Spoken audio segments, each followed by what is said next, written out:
I tell you, I love having some of my original guests back on. We were just kind of joking off air. It's like, oh my God, it's so much more work to get the video up and running, right? Right. Yes, but we're going to make it happen. It's We're going to happen. Natalie's gonna find a way. Um, I was doing a little more research on the world of honey, and it's such an amazing industry. We're talking it's a little more than a billion dollars in retail sales in the US, roughly based on my research. We're talking like 157 million pounds or something of honey.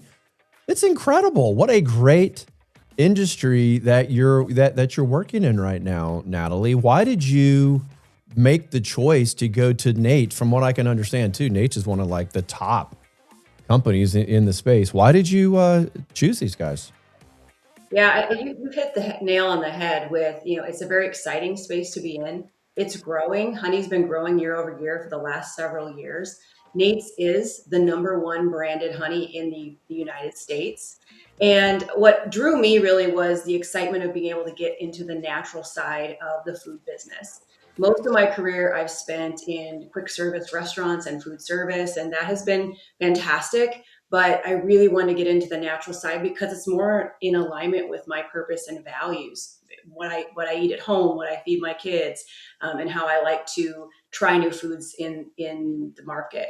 And the ability to build an entire innovation roadmap using honey as the hero and making sure that we're keeping things clean label, we're being true to our brand, being true to our consumers who we know are concerned with clean label, concerned with wellness, and really build out an entire line of new products. So it's been a wonderful 18 months, and I've had so much fun and been able to lead and guide and bring this company to product lines and platforms they've never thought about before. Who are we? What is our culture? What is it that our customers want from us? And the fact that they've been able to hold on to that this long as it is, I mean, it's fantastic. And now you can take it and kind of put it into your innovation flywheel and figure out, okay, this is really where we should be going. And that's really what I wanted to talk to people about today is just, you know, that process of innovation. It's fascinating to me, but at the same time, you have to think about, okay, it's a great idea, but can we make money in it? Can we commercialize it? You can't think of something so esoteric, it can't just be a pet project for you. So how do you like wed those two things together?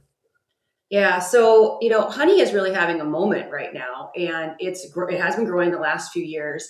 It is an unrefined sugar, very little processing. And I say this because that is Nate's heritage. It's about the quality of the honey. It's about knowing it's going to be consistent in flavor and it's going to be traceable. And so to be able to take that and say, okay, how are we going to take this honey and put it into new platforms in a way that will still honor honey? It's not just a sweetener. It's not just another new product on the line to have a new product. It's about increasing wellness. It's about being healthier. Yeah. So the way we go about that is in several different ways, depending on the particular platform we're working on. But it starts with consumers. We absolutely have to understand our consumer, and this company has invested in segmentation of consumers to really understand who Nate's consumer is. And so we can target those particular types of people. And we want to know that we already know they're using products that are next to honey. They're already using things like nut butters. They're already using fruit spreads. They're already using lozenges. And so you'll see those are some of the new products that we're introducing right now, and we're very excited about, but we're keeping them very clean label. So we start with the consumer. What is the consumer buying today? What makes sense for us to celebrate honey by adding it to those particular products? And then the big challenge becomes the technical challenge. Honey sounds, how difficult could it No, be? it sounds so simple, right? Just It's deliver honey, right? I'm sure it's not. I'm sure it's not. What makes that so difficult in as you say, I call it process. I don't want to call it manufacturing. That doesn't sound right, for something natural. yeah. So what is the challenge though from bee and pollinization into what we find on the shelf? Yeah, so the challenge is, one, we don't want to do much to the honey at all, but it's as close to the hive as possible. Nate's does take pride in raw and unfiltered honey. And so the challenges come in that honey, probably everyone knows, honey crystallizes. That crystallization process causes issues when you try to make other things, when you try to add it to a nut butter, especially if it's a hot, fresh milled nut butter. Honey wants to grab every bit of moisture and lock it up so it will get really thick. And so we had to be very careful about how we developed and created the process for making our nut butters. Same thing's true for our fruit spreads. There can be an impact with the pectin. It reacts just a little differently. So we had to do a lot of trials, a lot of shelf life testing, a lot of consumer testing, make sure that that product was delivering against what our consumers expect from our brand. Yeah, and too, the challenge, in addition to kind of the food scientist in you, right, trying to keep the product stable, is we have this unique situation with bees. And I know people have probably been paying attention to the bee colonies. And I know this is, not something that you probably spend all your time thinking about. You're a little downstream from this, but the more people look into what's happening with bees, the colonies, the hives, the pesticides, I think there was something called the deformed wing virus, some just really odd things that are out there that are just limiting or lowering the number of colonies. You're kind of operating in a environment, right, where you're really dependent upon something of naturally, right? It's not like you're going out and making something on your own. So that must, can you add any more to kind of what you're hearing with this, the life cycle of the bees? Absolutely. So first of all, I have to share something that's kind of comical to me. I get asked a lot of times, who makes the best honey? And my answer to that is the bees make the best honey. No one should really be making honey, right? And that brings me to Great point. I probably was thinking the same thing too. So, yeah, one of the very cool things about Nate's is we are part of a larger organization called Sweet Harvest Foods, and we also have Nate's hives. And so, what you might not know is that we are the largest beekeeper in the United States as of the I end of. did not know that. And so we have over 100 beekeepers on staff. We have 10 apiary sites. There's one here in Florida where I live, but we also have them in California and Texas and different locations. And so we are tending to the bees ourselves. And you touched a little bit on some of the disease and the concerns about the bees. And what we know to be true about bees, which is true about any agricultural product, if you don't keep them healthy, if you don't feed them well, if you don't keep them sheltered well, they need food, shelter, and water just like we do. If It's those like us. are available, then they're not going to produce the honey we need. And so it's very important to us to take care of the bees in order to have a crop every year of honey and be able to bring this to the US. In addition, we also have people who are positioned across the globe in different locations where honey is procured, and they serve as our supply chain and quality experts, making sure that all the honey we're bringing in is tested for herbicides, pesticides, all of the antibiotics, the things that we want to be careful about. Also, adulteration. People making honey, adding Oh, other things, adding yes. corn syrup, adding, and so there are some regions we refuse to purchase from because they're known for adulteration. But Right. aside from that, every bit of honey that we bring in, whether it's US or it's global, gets tested by a third party lab. Interestingly enough, that third party lab is in Germany. There is not one in the United States that has the unique equipment needed to test for honey. And so until that has been cleared, none of that honey leaves those locations and comes to our bottling facility. Yeah, you mentioned something earlier, and this is a great example as to why you need traceability, particularly when you talk about Manuka. And there are many people out there that absolutely love Manuka. They love the properties, the qualities of Manuka. It is such a rare, limited, really unique blend of is it New Zealand? Is that where the flowers are harvested? Correct. Yes. All of ours comes from New Zealand. Yeah.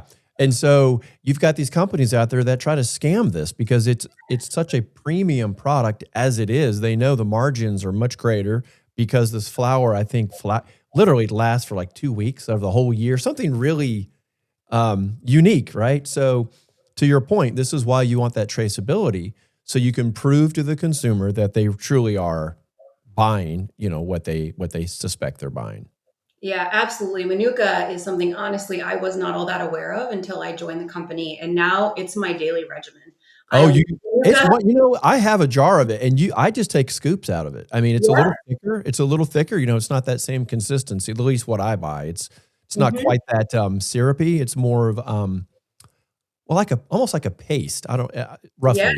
And that's on purpose. So, I mean, you're absolutely right. Manuka is, most of it comes from New Zealand. I believe there's a small amount that's available in Australia, but it does come from the Manuka tree or Manuka bush, which is also the same tree that produces tea tree oil. The other thing that I want to just mention a couple of new products that we Yeah, I'm not so that glad you're talking about that. I was hoping, and Natalie, why did I not ask you for samples? What was I thinking? Gosh, a missed opportunity. So go ahead, tell us what are some of the things that you're working on there inside your lab?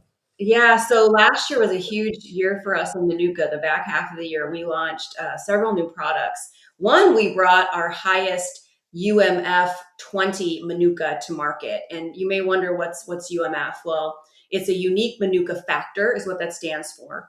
Only Manuka that is made and packed in New Zealand and been tested for the compounds that make up a certain UMF level can have that symbol on its package. And so we have had a 5, a 7, a 10. I think we have a 15, and now we do a 20 because we actually are the number one Manuka in the food category now, too. We also crossed that threshold in the last couple of months. But we brought up the highest Manuka we've offered, so that is available. We also brought in what we call Manuka minis, which are these little half-ounce packs of Manuka that's ready and on the go. I love them for travel. I always have them in my bag when I'm traveling for work or personally. You can put them into your tea or your coffee. You can eat them straight. It's kind of a nice daily dose regimen, easy to handle. And then most recently, we launched 100% Manuka honey lozenges that are just that, 100% honey. There's nothing else in that lozenge. And I would really challenge anyone who's buying a Manuka lozenge today to turn around and look at the ingredient statement. Yes. Most of them have added tapioca syrups or cane sugar, all kinds of other additives, very little Manuka in the actual formula or the recipe. And ours, it's a unique process. It can't be made by just any manufacturer. So we're very proud of it. And it's great for you, got that little tickle in your throat. You're on a plane, you don't want to cough. You're at church, you don't want to cough. Or if you just want a little sweet Pop a Manuka lozenge. exactly. And you want a little sweet something, but want it to be a controlled amount. It's wonderful to have those lozenges, and they're in little blister packs, so they're easy to dispense. They're clean and easy for on the go. So we've really done quite a bit of innovation there, and I look forward to continuing doing that with Manuka as we continue to build out our pipeline. You really answered a question that I had. I was wondering, you've actually answered two questions I had. I was thinking, how do you go about commercializing? How do you think about the categories and what's ripe for development? You touched on it earlier. You really know your customers through segmentation, what they're currently buying. So you're really not trying to really go too far in left field. You're really looking at how is it being used now and can we make it better? Can we enter that category? Maybe make it premium. But then when I thought about the premiumization that we see happening in food, I thought, well, Manuka is already a premium product. Mhm. So I was wondering, can you, even make something premium more premium, if that makes sense? I was thinking, does that take it to a new price point that people would reject? But I think you've just answered it. You're taking a premium product and you are finding new ways to deliver it. And I just, me personally, I think I'm going to try what you just said because I have to, I've got such a sweet tooth. I, I want like a little piece of chocolate or something after, I eat. It's this weird thing. So maybe that's what I need. I just need these little these little Manuka, they're not tablets, but that's, a lozenge or, That's a you know general, it's a little drop kind of a yeah, thing. It's just it enough, and just enough. yeah. Exactly. So I'd like to expand a little more on our innovation process too, and how we go about that. It definitely starts with the consumer, and then we have different consumer touch points throughout. We we start with an idea screen, and that is done. First of all, I have to write what the ideas are, and I want to mention this because AI is getting to be such a big thing and a hot topic that definitely been leaning into that. So when I go to write idea statements or even concepts, I'll utilize AI. I'll use Copilot or a Chat GPT to help me with that, and feed into it. Okay, here's who our consumers are. Here's the type of company we are, and it will help me to form those concepts. Then we end up putting those usually on an online screen, and we screen them with consumers who are within our segment sets and the people that we're targeting, and we see how they do and how do they, did they meet hurdles, did they not. That's how we really at a high level decide, okay, we want to look further into these categories. Once we know that, then we go into what we call a fit, feasibility, and attractiveness study, where we look at each of those potential platforms. So let's say nut butters is a platform. We would say, okay, is this attractive to us? Is this a section or a segment we want to get into? Can we make money here, right? I mean, that's obviously something that's in the play. Does it fit our brand? Can we do this and respect honey?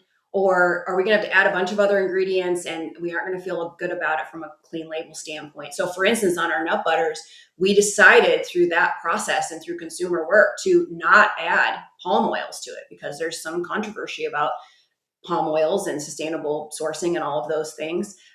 We only have 3 ingredients. But we also learned things. And when we went to consumer studies, we did focus groups and we did sensory, that consumers, they know that it's going to separate. In fact, if it doesn't separate, they're kind of suspect. They're like, is this really a natural peanut butter or natural almond butter? And so, but what they don't like about the oil on the top is when you go to stir it in a traditional jar, it spills over the top. Right. So we grabbed onto that insight and we actually put ours into a wide mouth jar that's a little bit shorter. So there's enough room. You can easily get to the bottom and stir it. That's So really smart. I so hate that about it. That's like I would have been the same way in that because that's what you're in there trying to stir it and it's like 10 minutes later I can use it. yes, It's kind of yes. spontaneity is gone. Yeah. So, we pick up all these insights through our consumer research, and that's how we make our decisions. We do the same thing with packaging. We show consumers different package styles and designs and ask them, which one do you like better? What claims make the most impression on you? Which ones do you Yes. want to see on the front of pack? So we're keeping that, but we're at the same time, we're being very scrappy. We aren't going to have paralysis by analysis. We aren't going to take 3 years to launch a product. I've been with companies that's the way it's Aim, aim, been. So, aim, with, aim. Like, let's go. Come on. The market is now. People are buying this. Let's get into it. yes, exactly. So we are moving and shaking. We want to know that we can celebrate honey. We want to know we can differentiate the product from what's on the market, and that we're really hitting that sweet spot with what our consumers tell us that they want and that they're currently buying. You've really laid out so many different kind of business ideas that I hope people can understand, particularly how you are working with the customers through research. My wife works in market research. So a lot of the things that you said really resonated with me because it's such an important aspect. And I'm glad to see that Nate's actually invest in that type of work because you can create something beautiful. It tastes beautiful. It performs. But then if the packaging fails, it's amazing how like we have TikTok brains. Like literally, if it doesn't like speak to you and give you exactly everything you want to or expect to see in like seconds, you'll just think about it, which so I think people obviously the food and beverage crowd, they understand this, but if you're not in food and beverage, you need to understand when a product sits on the shelf, it is lit. What does it have to sell itself? Mm-hmm. You know, Just and the that's label, why what you're the label on saying, the packaging. That's it, and that's why that is so critical. It's really really smart, really clever that you guys are doing that. Yeah. I'm curious, you know, I know this is a little further away maybe from what you see on a day-to-day basis, but you know, Timpl, we're involved in staffing, and we get involved with just all kinds of workforce issues across different companies and industries. Um, what is your take really on like the type of people that are being hired, the type of people that are being used in your industry? Like like if you had to forecast, what do you see? Yeah, so for my industry, when I think about our exact kind of realm and the where we're at, kind of mid-size, not super small and not really big, you've got to be a bit a jack of all trades. To be highly specialized, yes, that might work well in a large organization, but in our organization, I'm looking for someone who, isn't afraid to be a little scrappy, isn't afraid to have to estimate things in order to keep things moving along. Eventually, it all comes together at the end, but there's not a lot of certainty. So you have to be really comfortable with that ambiguity and, that, okay, we know enough science. And if I don't have the answer, I'm going to go find out. Maybe I use AI, maybe I hire a consultant to try to bring that together. So to me, our project leaders, our food scientists, our commercialization people, they have to be very resourceful. They have to be able to find the answers and willing to go a little further than, oh, I don't know the answer, so I'm going to pitch this over to someone else. It's about owning that role. Uh-huh. Very Yeah, true. ownership. Yeah, ownership, accountability all the way through. I Mhm. tell you what, I feel like I have made an error by not having you back until today. I really am glad because this new role that you're in, you know, you're entering your second year now. We're gonna have to try to do this a little more often. I would love that. I love hearing what's happening in the industry. You know, and it's funny too. I was thinking you guys should start your own podcast. You know, like let's be serious. Yeah, let's I'm be. here I'm here all week, folks. Yeah, there's been a few bee puns thrown around since I've joined. Oh God, I bet. Natalie, it's so good to see you again, and I'm really happy for you in your new role. It sounds like it's really on the right trajectory for you, and I think they've hired the right person for this innovation flywheel. Great to see you again, Natalie. Thank you, Tony. I'm having a blast. It's great to be here, and I'll be happy to come back anytime. You got it. Next time, I'm asking for samples. All right, sounds good. We'll see you next time. Thank you.